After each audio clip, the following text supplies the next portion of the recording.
जोहार आप सभी को। झारखंड में अभी जीआई टैग काफ़ी चर्चा का विषय बना हुआ है। जीआई टैग यानी कि ज्योग्राफिकल इंडिकेशन टैग, जिसे भौगोलिक संकेत भी कहते हैं, ये एक्चुअली इसके मिलने से जिस चीज़ को ये मिलता है या आइडेंटिफाई की जाती है जिस चीज़ को जीआई टैग में, उसका राष्ट्रीय या अंतर्राष्ट्रीय स्तर पे एक अच्छा पहचान बनता है। अगर मैं वर्तमान में बताऊं कि झारखंड में जो बातें चल रही हैं, 11 या 12 चीज़ों को जो मिला है, इसके बारे में मैं क्लियर बताऊंगा, संख्या क्लियर क्या है। उसके साथ ही मैं बता दूं कि इसकी प्रक्रिया क्या है, वो हम समझ लेते हैं पहले, फिर हम डिटेल में चलेंगे। देखिए, प्रक्रिया सबसे पहला है कि आप अप्लाई किया जाता है, इसमें एप्लीकेशन जब दाखिल किया जाता है किसी चीज़ का जीआई टैग लेने के लिए, उस दौरान 2-3 चीज़ें हैं कि जो अप्लाई करते हैं वो कोई इंडिविजुअल व्यक्ति नहीं कर सकता। अप्लाई करने के लिए कोई कोऑपरेटिव सोसाइटी होनी चाहिए, कोई गवर्नमेंट बॉडी होनी चाहिए, या कोई प्रोड्यूसर्स का एसोसिएशन होना चाहिए, या किसी प्रकार का भी कोई रजिस्टर्ड एसोसिएशन हो, वही अप्लाई कर सकते हैं। कोई इंडिविजुअल व्यक्ति रजिस्टर अप्लाई नहीं कर सकता। दूसरी बात क्या है, उसमें आप अगर ध्यान से देखें तो जब अप्लाई करना पड़ता है तो उसमें प्रॉपरली आपको उसका डॉक्यूमेंटेशन करना पड़ता है। यानी कि जिस चीज़ का आप जीआई टैग लेना चाहते हैं उसकी ओरिजिन से, कि उसकी ओरिजिन कहाँ से रही है, उसका पूरा इतिहास आपको प्रॉपर डॉक्यूमेंटेड बना के उसको आपको देना पड़ता है। तब आपका एप्लीकेशन वहाँ पे होता है, उसमें कुछ फ़ी भी जमा करना पड़ता है, एंड देन आपका वो क्लियर होता है। उसके बाद आपको दिखेगा कि जब अप्लाई करते हैं उसके बाद स्क्रूटनी होती है, उसकी स्क्रूटनी होती है।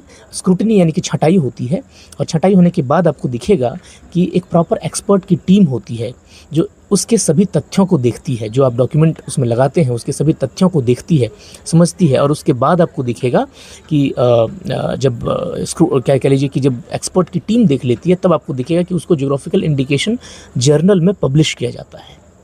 और वही स्टेटस अभी झारखंड के 12 चीज़ों को मिला है। अभी मैं आपको बताऊंगा कि जब वो पब्लिश हो जाता है किसी उस जर्नल में, ज्योग्राफिकल इंडिकेशन जर्नल में, तब आपको दिखेगा कि वो 3 से 4 महीने का समय होता है, जहाँ की कह लीजिए कि वो कोई अपोज कर सकता है या कोई चैलेंज करना चाहे कि ये गलत है तो चैलेंज कर सकता है। और अगर कोई चैलेंज नहीं करता है तो फिर वो रजिस्टर्ड हो जाता है 3 महीने के बाद, 3 से 4 महीने के बाद। मैं बता दूँ कि जो ज्योग्राफिकल इंडिकेशन रजिस्ट्री है, इसका हेडक्वार्टर जो है वो चेन्नई में है। इसके बाद हम चलेंगे कि झारखंड में 2019 में सोहराय कोहबर पेंटिंग की फाइलिंग हुई थी, अप्लाई किया गया था जीआई टैग के लिए हज़ारीबाग ज़िले से, जिसे कि 2020-21 में कंफर्मेशन मिला है और वो कंफर्म अभी रजिस्टर्ड है। उसके बाद जो वर्तमान में बातें चल रही हैं, उसमें अगर मैं आपको बताऊं तो उसमें जैसे दुमका चादर बड़ौनी पपेट्स के बारे में बात चल रही है।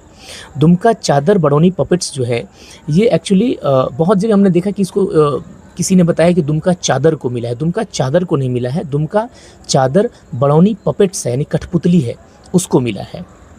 इसके बाद अगर आप देखें तो भगैया साड़ी, भगैया सिल्क को मिला है, जो कि गोड्डा से आपको दिखेगा अप्लाई किया गया था। उसके बाद आपको कुचई साड़ी सिल्क देखने को मिलेगा, जो कि सरायकेला खरसावां ज़िले से इसके बारे में अप्लाई किया गया था।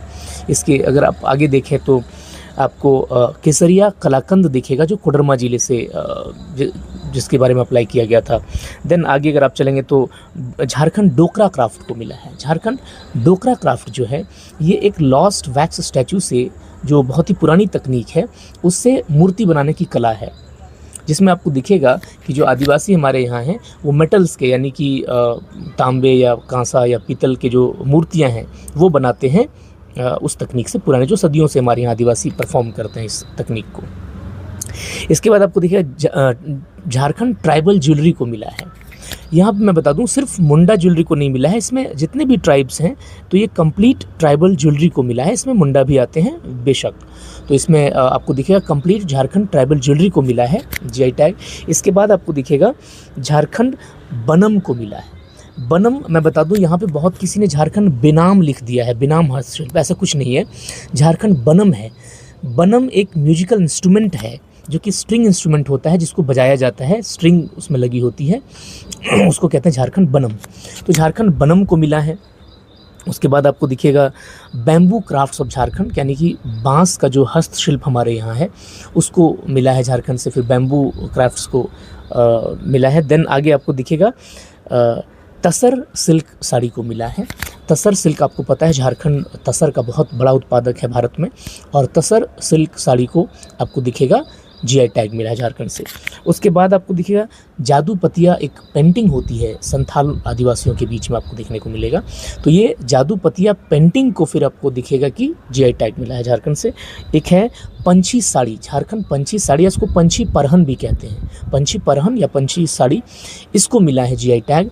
और जो एक आखिरी है वो है मांदर को मिला है, मांदर ऑफ झारखंड को, जिसको गुमला से अप्लाई किया गया था, इसको भी जीआई टैग मिला है। हालांकि मांदर के बारे में हमने कहीं भी ऐसा डिस्कशन नहीं देखा कि कोई बात कर रहे हैं, ना कोई रख रहे हैं तथ्य। लेकिन जब आप ipindia.gov.in के वेबसाइट, जो कि इंटेलेक्चुअल प्रॉपर्टी राइट्स का जो सरकारी भारत सरकार का वेबसाइट है, ऑफिशियल वेबसाइट, उस पर आप जाओगे तो वहाँ पे आपको सारा ये लिस्ट मिलेगा। उसका मैं स्क्रीनशॉट भी यहाँ पे लगा दूंगा स्क्रीन पे।